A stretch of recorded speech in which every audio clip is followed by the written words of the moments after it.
May kasama ka kapatid, kaibigan, hanggang ako'y humihinga, may pag-asa pa.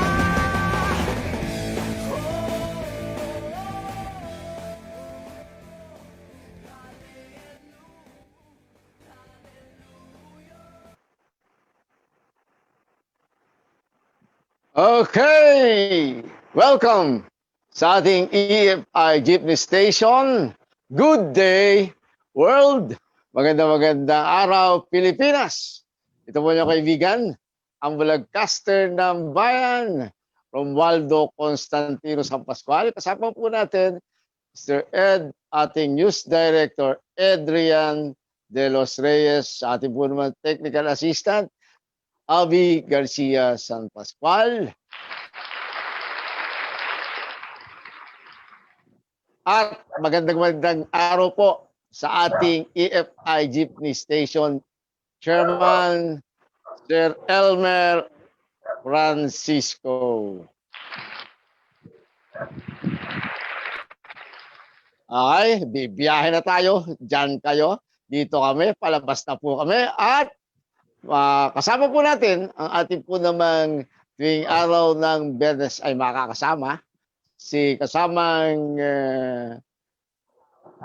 Vic Sahonia Atanasio, isang Cooperative Development Research Officer. Okay, magandang araw, Sir Vic Atanasio.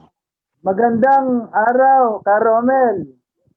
Ako'y nagagala at muli tayong magkakasama at paksang pag-uusapan natin. Magandang araw sa mga tagapakinig at muli tayong magkakasama ngayong araw, maghapong ito hanggang alas 3 at pag-usapan natin ang mga topic sa kooperatiba. Okay, ayan po naman. At ang pag-uusapan po natin, tuwing araw po ng Biyernes yan, ang tabayanan nyo, 2 to 3, ang ating pong kaibigan sa kooperatiba. At siyempre, pahapyaw muna kasamang Sir Vic Atanasio, no? Magandang araw, siyempre, kay Father Louis Atanasio, dyan sa siyudad ng Antipolo, sa lahat ng ating mga kaibigan, siyempre kay Tita Tessie, no? Na andyan din kasama ni Father Louis. Si Father Louis po at si Sir Vic Atanasio ay magkapatid. Ayan, siya po yung kuya ni Father Louis, ano? Kaya ayan, magandang araw sa iyo, Father Louis, at doon pa sa isang pinsan natin, Sir Vic Atanasio, na pare, yung taga Santol. Sir Vic. So, thank you at natin natin si Father Louis. Nanonood siya ngayon at natutuwa siya. Informative ang ating programa ngayon. Hindi lang ngayon. Araw-araw yan. Ang ating programa. Talaga makakapagbigay tayo ng tamang kaalaman. May nagtatanong kung meron daw tayo napapakinggan sa radyo? Ito si... nasa ano lang tayo sa Elmer Francisco page. Ayan, hanapin niyo po yun. At live, FB live po tayo dyan, Sir Vic. At siguro, bigyan natin ng pambungad na ano ba yung kooperatiba para sa malawakang yung pagbibigay ng impormasyon. Sa mga tagapakinig, ang kooperatiba po ay isang samahan ng 15 katao, nagsama-sama na may isang layunin, na ang layunin ay pangkabuhayan at panglipunang pagpapaunlad, kung saan ang mga kasapi ay nagbigay ng contribution na pera, mga kaalaman, at kanilang negosyo. Silang mga kasapi ang nagpapatakbo at sila ang tumatangkilik sa kooperatiba, na kung saan ito ang layunin ay mapaunlad ang kanilang mga kabuhayan. Sa madaling sabi, ito po ay sa English ay social enterprise. ang kooperatiba. At Sir Vic, mabigyan mo rin ng sample, ibang ehemplo ng tinatawag na kooperatiba sa atin sa Pilipinas. Yung iba, katulad, focus tayo ngayon, pag-uusapan natin, transport cooperative. Yung iba pa, ano yun? Ah, ang transport cooperative, o what we call Ito, transport, yung iba pa, na iba pang uri ng kooperatiba na umiiral dito sa atin sa Pilipinas na pinapayagan ng cooperative law natin. sa ngayon, ang mga nakaregistrong kooperatiba sa Pilipinas, pangkaraniwan ng credit cooperative, consumers, multipurpose, producers, marketing, sa service cooperative, ito yung transport service cooperative o transport cooperative. At meron din po tayong tinatawag na electric cooperative. Yan, marami Okay. din sa mga yan Yes. yung ilang mga registered sa CDA. Okay, Sir Vic. Bilang isang batikang cooperative development officer at nakapagtrabaho sa gobyerno, sa cooperative authority natin at sa pribadong sektor bilang manager ng mga iba't ibang uri ng kooperatiba. Ano yung pinakamatagal mo na hinawakang klase ng kooperatiba, Sir Vic Atanasio? Ang kooperatiba na madalas kong ma-inspection at mag-monitor ay multipurpose cooperative. Ang multipurpose cooperative ay two or more business activity simultaneous ang pag-cooperate niya. Example, ito yung Novaliches Development Cooperative. Ito sa mga millionaire cooperative kung saan meron silang consumer, marketing, credit, at merong health services. Ito po yung ang lugar ng kanilang opisina ay sa Novaliches, Quezon City. Kaya po sinabing, pangalan ng Novaliches Development Cooperative. Pag sinabi natin development cooperative, ito rin yun ay multipurpose, kaya lang development, dumadagdag ang kanilang negosyo. As of now, ang Novaliches Development Cooperative, nabanggit ko nga, marketing, co-op, credit, health, consumers, at I think parang meron na din yata transport cooperative din sila. Lahat ng needs o pangangailangan ng mga kasapi ay binibigay ng kooperatiba. Kung ano yung kanilang common needs o pangangailangan, yun ang serbisyo. Ito yung mga uri ng kooperatiba na tinatayo ng isang miyembro at kung saan ang mga officers ay nag-ooperate ayon sa pangangailangan ng mga kasapi. So, bilang naging manager ng isang multipurpose cooperative, at meron ka pa bang hinawakan na parang specific na kooperatiba? Meron ba? Or multipurpose lang? Ito yung isang kooperatiba na unique. Ibig sabihin yung naiba. Ang tawag sa naging manager ako ng People's New Life Multipurpose and Credit Cooperative.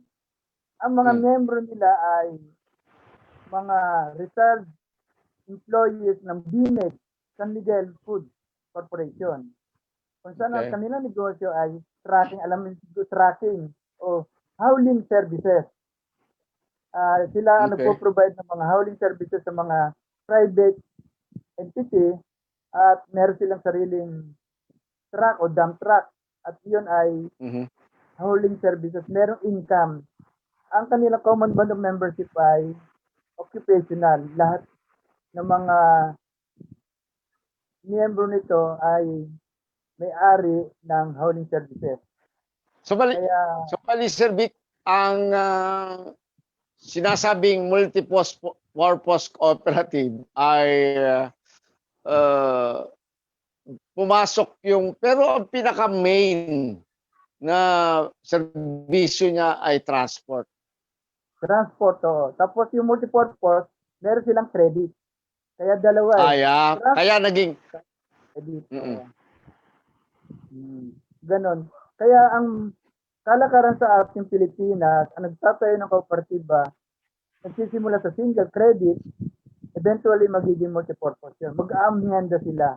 Sa amendment, magdadagdag sila ng other business activity. Alam ba, may credit, and pangangailangan nila ay consumers, kasi nga mga buy and sell, mag-amend, from credit, magiging multipurpose. Paparehistro ng, ganun din ang pangalan, pero mababago dahil gagawin natin multipurpose cooperative. Ang kanyang So, Sir Vic, pag multipurpose, okay. 100,000 pesos. Okay. Sir, sa sinabi mong multipurpose, meron bang parang limitasyon yung pag sinabing multipurpose cooperative, yung services, meron bang limitasyon to? Halimbawa, nagsimula ka ng credit, tapos nag-amend ka para maging multipurpose. Ano pwede mo idagdag dito? May limitasyon ba o okay lang kahit ano? Tanong, pag multipurpose, walang limitasyon. 2 or more business activity. Ibig sabihin, pwede 2, 3, 4, hanggang dumami. Yung pag nag-amend kayo at naging multipurpose, ibig sabihin, kailang kahulugan nun, umaasenso, umuunlad ang kooperatiba. Kaya nag-multipurpose. Okay. Pag multipurpose, Pero meron ding, okay, sabi, meron din naman na nagsisimula at timano, multipurpose cooperative na. Merong multipurpose cooperative, ang kanilang kapital, 100,000 pesos. Yun ang prohibition dun sa RA 9520.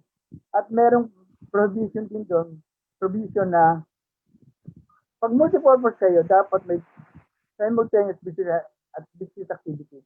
Meron kasi multipurpose na registration. Pag nag-inspection ang taga-CDA, credit lang ang nag-ooperate.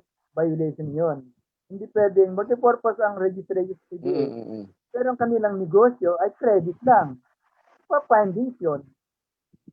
At ibig sabihin may violation sila. Yeah. Sa ngayon, ang bagong batas sa RS 9520, bago ka maging multipurpose, credit yung single line of business activity. Pag successful na sa single line, credit, naka 1 year na sa credit, pwede na mag-amend ng multipurpose. Hindi na pwede yung magre-ratio ka multipurpose agad. Mahirap yun. Okay. Ibig sabihin, yung pag ang registration mo ay multipurpose cooperative agad, meron itong minimum na dapat na puhunan. Meron. Ganun ba? 100,000 minimum paid up capital. Nakalagay yon sa kanilang economic survey o yung feasibility study. Kung magkano. Okay. Tapos gagawa pa yan ng isang pasubali dyan. Pag multipurpose, 100,000, gagawa ka ng projected financial plan. Projection mo. Kailangan mayroong feasible siya. Tungol muna natin yung paano talaga yung nabanggit mo merong 100,000 dapat na initial sa paid up capital kung halimbawa magre-rehistro ka wala kang 100,000 ano yung pwede mong simulang klase ng kooperatiba? Ganito yan.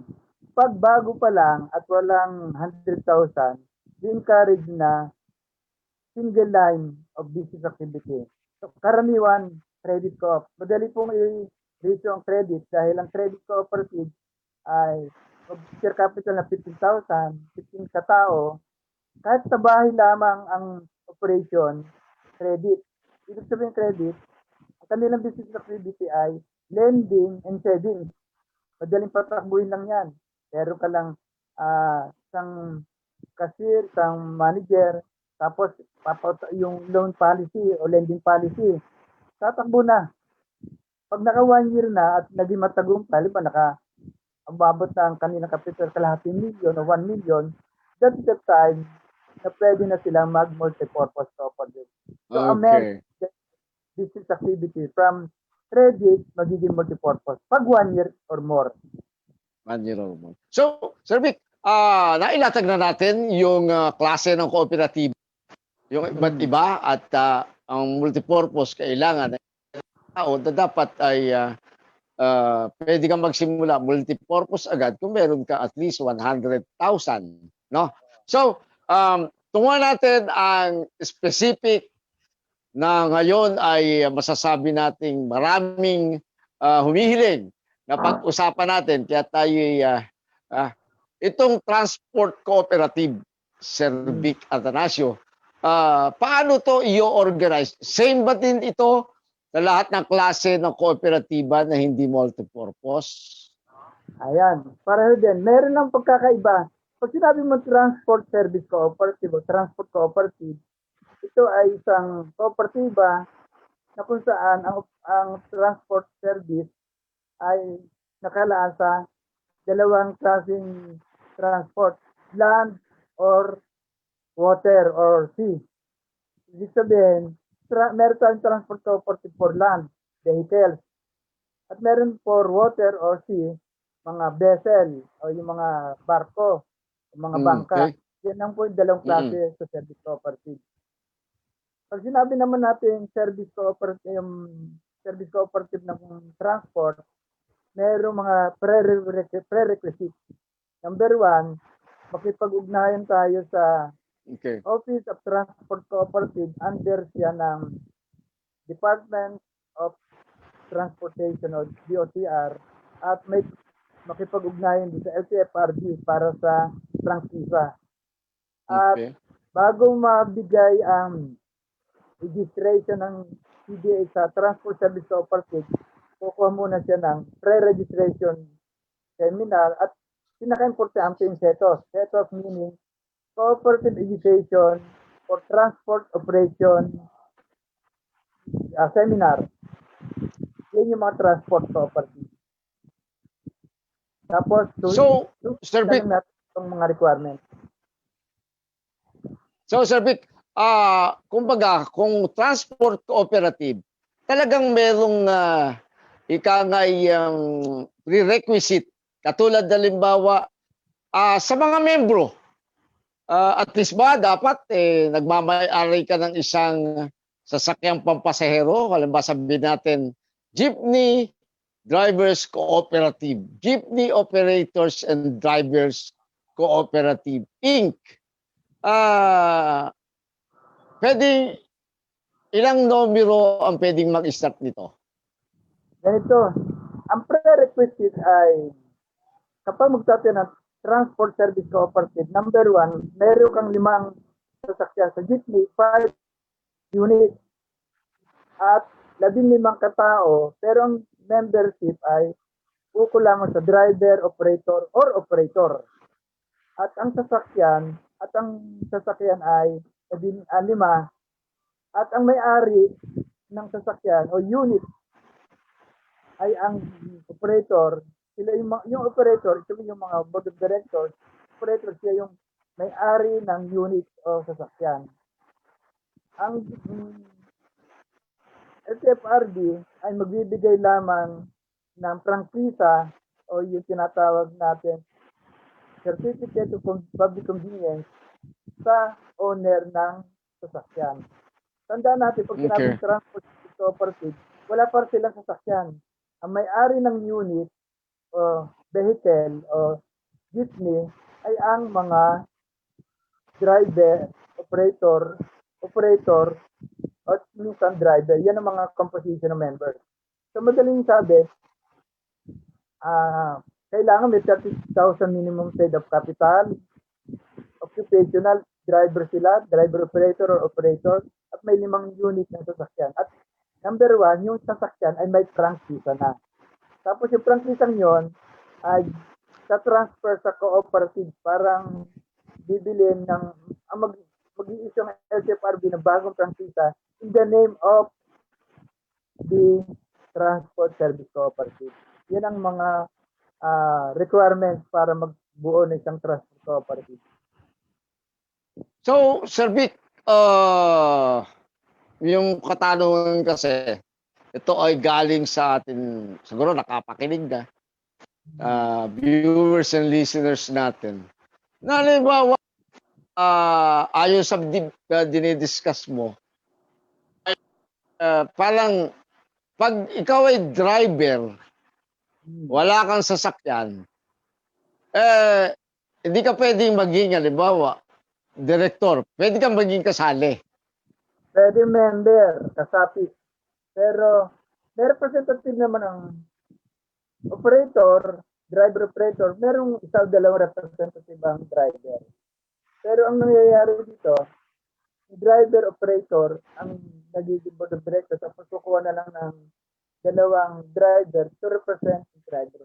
Tandaan natin ang cooperative ng transport ay binubuo ng driver operator sa mga driver operator. Yun nangyayari yun. Mga 5. Tatlong driver operator at dalawang driver na walang unit. Yan ang composition ng board Okay. of directors. So, gusto ko pa rin linawin dahil maraming ang mga kababayan natin na talagang drivers lang, no?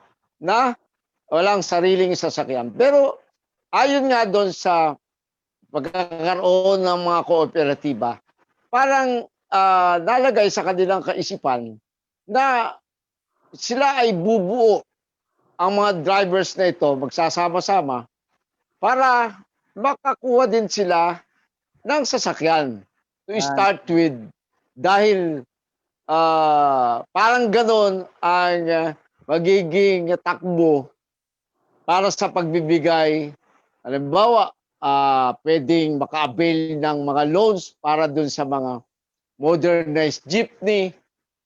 Hindi ba pwede yung ganon? Halimbawa, mga drivers kayo, legitimate, pero gusto nyo magmay-ari ng isang sasakyan, o kayo, halimbawa, 15 na walang mga sasakyan as drivers cooperative, gusto nyo rin magkaroon ng sasakyan para maging jeepney operators and drivers cooperative.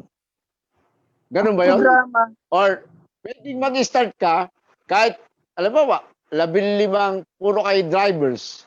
Ngayon, ang pinaka-objective, kaya kayo nag-o-organisa bilang kooperatiba, kayo ay magkaroon ng sasakyan na pwedeng tawagin na pagmamayari ng kooperatiba at yung mga pwedeng magbareho nito ay yung mga drivers na membro niya. Para ang jeepney drivers ay operator din dahil doon sa magkakaroon sila ng sarili nilang sasakyan na may franchise. Tama. Pwede ba yun? Pwede yun, ka Romel. Ang tawag natin sa programa ng sinasabi mo ay ang Boundary Hulog Program ng Transport Service Cooperative. Ang Boundary Hulog ay ang mga kasapi na driver ay bibigyan ng pagkakataon magkaroon ng sarili ng sasakyan through Boundary Hulog. Sila ay bibili ng sasakyan ang co-op. Co-op ang ang magpopondo. Tapos yung driver ang siya mag-boundary at the same time tuhulugan yung kanilang nakuwang vehicle. Yung sa modernization, ganun mangyayari. Ang modernization program. So, ibig sabihin, lilinawin natin, Sir Vic, ano? Yeah. Kasi iyan ang talagang pag nalaman nila na sa program natin, meron tayo isang araw sa loob na isang linggo na nagtatalakay tungkol sa kooperatiba. At yun nga ang kanilang pagkakaintindi bilang mga, siyempre, mga well-informed yung ating mga drivers, no? Lalo ngayon, nagkaroon ng COVID-19 na talagang sila ay nahinto sa pagpapasada. So, bali, ang gusto nga nila makapaglabas ng mga modernized jeepney na ang iniisip nila magsama-sama sila na puro drivers na walang mga sasakyan, but ang aim nila, objective, nung pag gugrupo-grupo nila bilang mga isang kooperatiba ay makapagpundar at maging sama-samang negosyo nila at makita nila at talagang yung sinasabing diwa ng cooperativism ay ma-enjoy nila. Kasi marami ang nagsasabi, ako naman pinapaabot lang natin to sa otoridad at tinatanong ko sa iyo na isa kang maalam sa kooperatiba. Kasi madalas parang yung drivers ay katulad nga nung nabanggit mo, at least three operators, 2 jeepney drivers or drivers, ang nangyayari, lumalago yung jeepney, hindi sila nagkakaroon, ang nangyayari, dumadami yung drivers na nagiging membro, hanggang membro lang. Wala silang karapatan na mag-elect ng representasyon nila or sabihin na natin, posible ba yon na nagsimula sila ng puro jeepney drivers, puro drivers, pero sa bandang huli, ma-avail nila na yung programa ng gobyerno na yung boundary hulog na programa ng ating pamahalaan. Yung nabanggit mo ay hindi pa pwede yung Caromel. Ang kinakailangan, sabi sa na government agency, yung OTC, Office of Transport Authority, sa LTFRD, sa land, ang jeepney kailangan may minimum 30,000 at ang unit ay 5. Ibig sabihin ng unit, hindi pwedeng driver magsama-sama na walang unit. Kailangan may existing 5 units na may-ari ay ang mga driver operators. Doon sa 5 yon at nag-ooperate na sila, pwede na silang umutang. Kasi ang bibigyan natin dyan ay yung prangkisa. Pag may prangkisa na, pwede nang makabili ng sasakyan o vehicle ang mga driver. At bukod doon, magkakaroon din ng sasakyan o vehicle ang kooperatiba. Siya yung may-ari. Kasi dito, ang owner, tandaan natin, pag sinabing transport cooperative, ang may-ari ng sasakyan, yung mga driver, yung operator din. Pero yung prangkisa, yung kooperatiba, ang tawag doon ay what we call management of transport ng mga member. Meron tinatawag na management member agreement. Ibig sabihin, yung, di ba merong ORCR, may sasakyan na rehistrado sa kanya. Yun ay pagkakatiwala ang pagmamanage sa pagmamanage ng kooperatiba sa kanilang kooperatiba. sa cooperative. Ibig sabihin, kanila pa rin yung unit na jeepney, pero yung prangkisa ay pag-aari ng co-op. Tapos, pag kumikita, may boundary, merong kanilang boundary, kita nila yun ng driver operator of driver. Pero merong tinatawag, dati na ito, sa kalakaran, management fee. Yun ang income ng kooperatiba. Meron pa rin terminal fee. Yung mga fee na yun, o management fee, yun ang magiging revenue ng transport. In other words, kumikitaan at nahanap buhay mga member na driver, operator, o operator, same time, transport service cooperative ay merong income. But eventually, pag yumaman na ang transport service cooperative, pwede silang magmay-ari ng kanilang sasakyan, kanilang gasolinahan, at meron din silang member na madadagdag bukod sa driver, operator, mekaniko ng sasakyan. Okay. Sa lalo madaling salita, Sir Vic, ang pwedeng mag-start ng cooperative ng jeepney drivers, no? And operators cooperative ay yung nabanggit mo nga na at least merong may-ari ng franchisee na siya. Ang isang linya, 2 linya, 3 linya, ganun ba? Pwede na yun. Pero pag naging transport cooperative, yung prangkisa o yung linya na tinatawag natin ay ipapangalan na sa tandaan natin, ang LTFRB hindi nagbibigay na ngayon sa mga individual na Ayan. unit. Laging Mm-mm. co-op. Sa ngayon, for your information, sa mga tagapakinig, ang land natin ay marami na ha. Hindi lang business. Pero tayong taxi, AUP, AUB, SX, van, minibus, saka bus, truck for hire, at ang pinaka-latest, tricycle. Transport cooperative yan. Yan. Kaya lang may mga ano dyan, pag tricycle, 5 unit, taxi 5, AUB dapat 5, ang bus 2, tapos truck for hire, yung mga tracking. Yung pag sinabi natin truck for hire, ito yung tracking tracking services, 2 unit. In other words, hindi pwede magkaroon ng transport co-op na walang unit. Yan Okay. ang binabanggit sa transport service cooperative.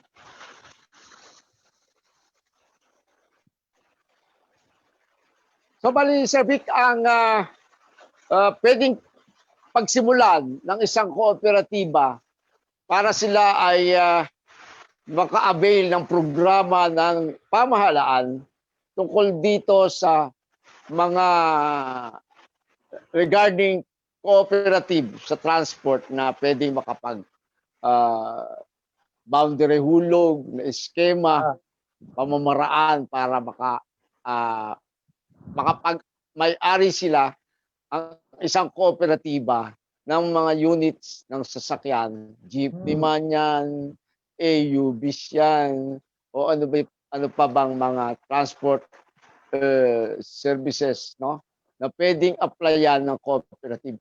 Ganun ba ang mangyayari dapat? Yung bang kailangan kung hindi pwedeng magbuo yung puro drivers lang na wala namang merong may-ari ng sasakyan, o pwedeng halimbawa drivers operators sila, tapos magbuo sila at pwede nang mag-accept ng member na driver para kung sakaling ma-avail yung programa, ito ang magiging mabibiyaan muna yung mga drivers para meron na silang sariling mamanuhin na ang magmamanage yung kooperatiba. Tama ka, Romel. Yan ang layunin ng transport service cooperative. Ang mga driver, eventually, ay magkakaroon ng kanya-kanyang unit.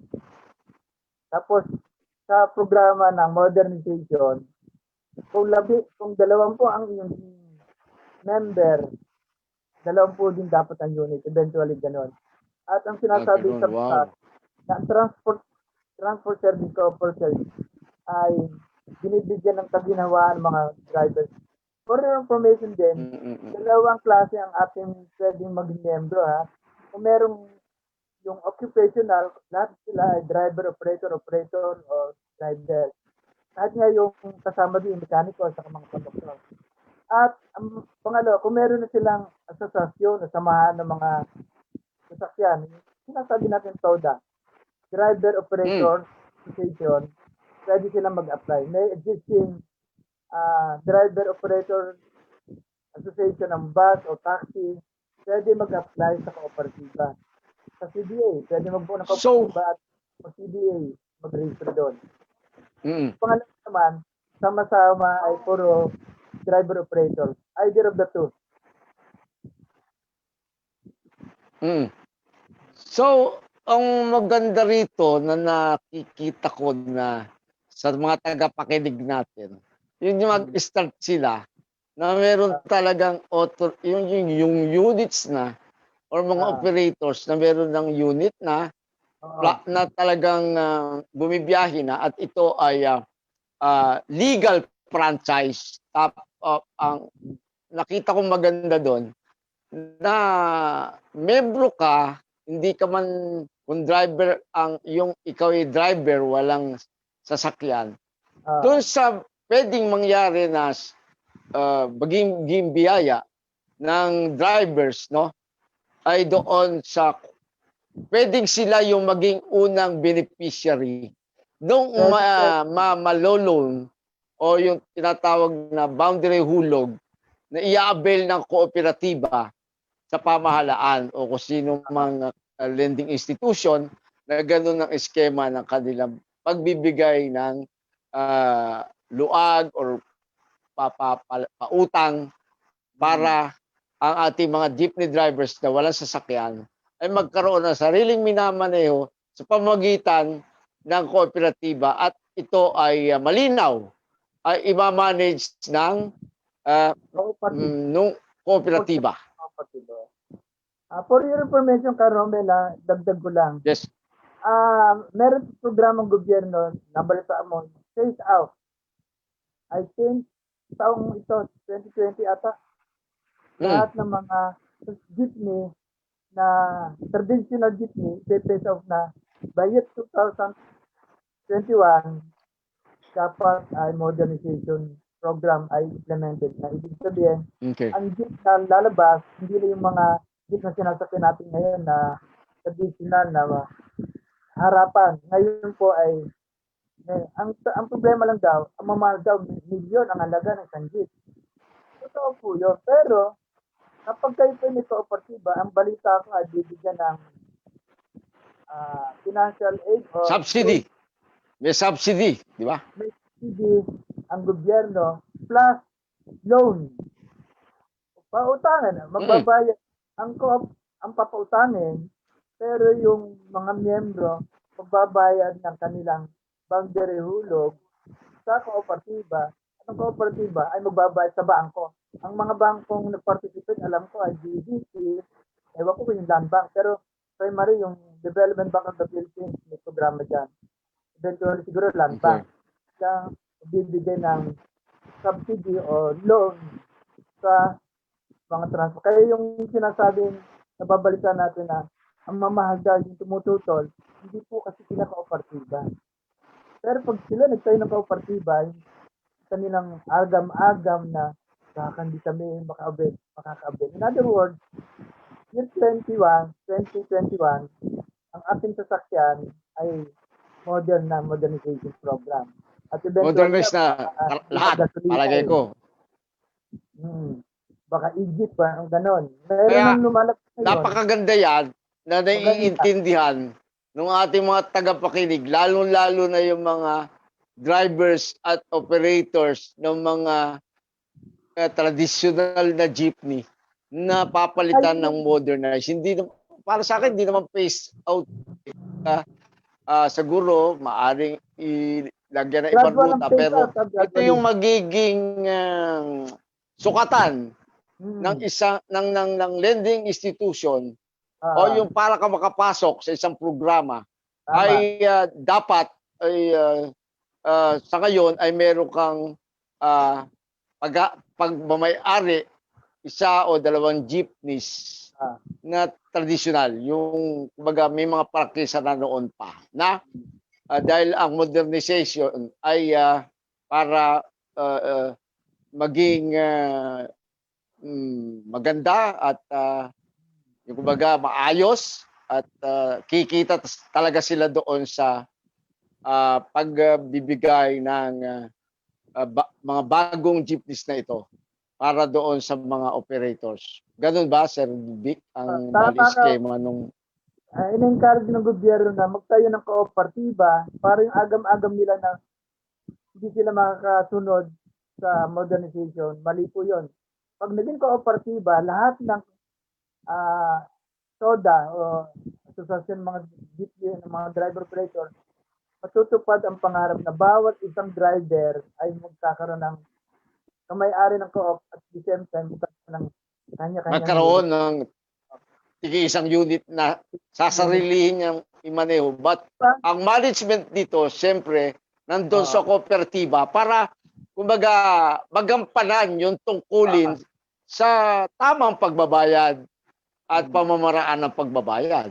Di ba? Alam mo ba na isang merong operator so sobrang dami ng pera, 2, 3, 4 na unit. May-ari, sa kanya nakapangalan. Pag may kooperatiba, isa o 2 lang ang operator, the rest bibigyan ng iba. Hindi magandang... Kung baga meron ka na, parang isang kwalifikasyon nun, para maging membro ka ng kooperatiba, dapat mabigyan din yung iba. iba. Kasi ang TODA ngayon, yung mga asosasyon ng mga jeepneys, yung mga sasakyan isang operator, 5 ang maximum na unit. Tapos ang driver ni isa, wala. Parang Kaya nga, yun ang, nakalulungkot. doon, Sir Vic, magiging parehas ang sinasabing yung scheme ng cooperative, yung sistema ng cooperativism. Ito yung dapat talaga nangyayari. Pare-parehas kayo ng kita, pare-parehas kayo ng taya, di ba? Equal distribution of wealth and income. So, Equal. with that, oo. Kaya yung mga So, Sir Vic, malapit na pala tayo. go ahead. So, with that, magkakaroon pa tayo ng mga, siyempre, darating na talakayan at kumbaga, atin itong hihimay-himayin pa para mas maintindihan ng ating mga jeepney drivers na at may-ari ng mga sasakyan na jeepneys na yung tradition. Karomel. Maalis yung agam-agam na mawawalan sila ng negosyo at trabaho. So, with that, siguro kasamang Vic ay pasamantalang pagpapaalam natin. Kasamang Vic Sahonia Atanasio. Go ahead.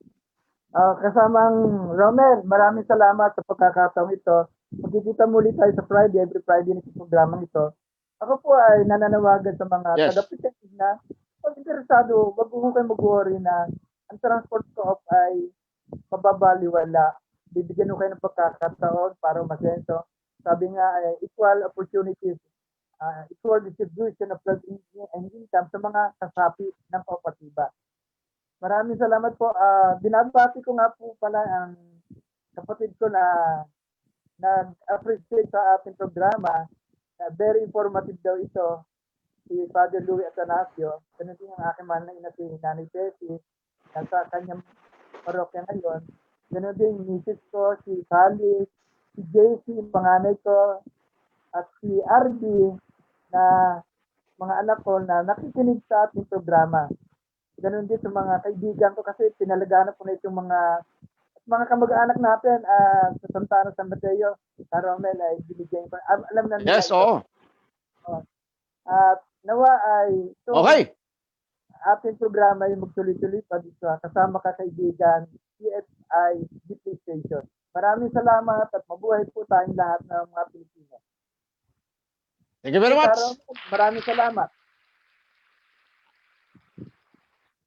Ayan po, at tayo ay pansamantalang magpapaalam. Salamat Insan Vic Atanasio at Father Louis Atanasio. Magandang araw sa iyo. Kila Ambet Oliva, kila Edmond Di Dios, Ed Pilapil, Maring Boy Salin. Magandang araw sa inyo lahat. At siyempre kay Danny Mariano at kay sa anak niya, si Mariano, dalawa yan, si Erwin, at si yung isa, at kay Maring Glo, yung mami ng mga Marianos na ito. No? At salamat sa ating nakagapay sa technical side, ating technical director, Ed De Los Reyes, Miss Abby Garcia San Pascual, at sa ating po namang EFI Chairman, Sir Elmer Francisco. Ito po ang kaibigan, ang broadcaster ng bayan. Bye-bye! Romualdo Constantino San Pascual po.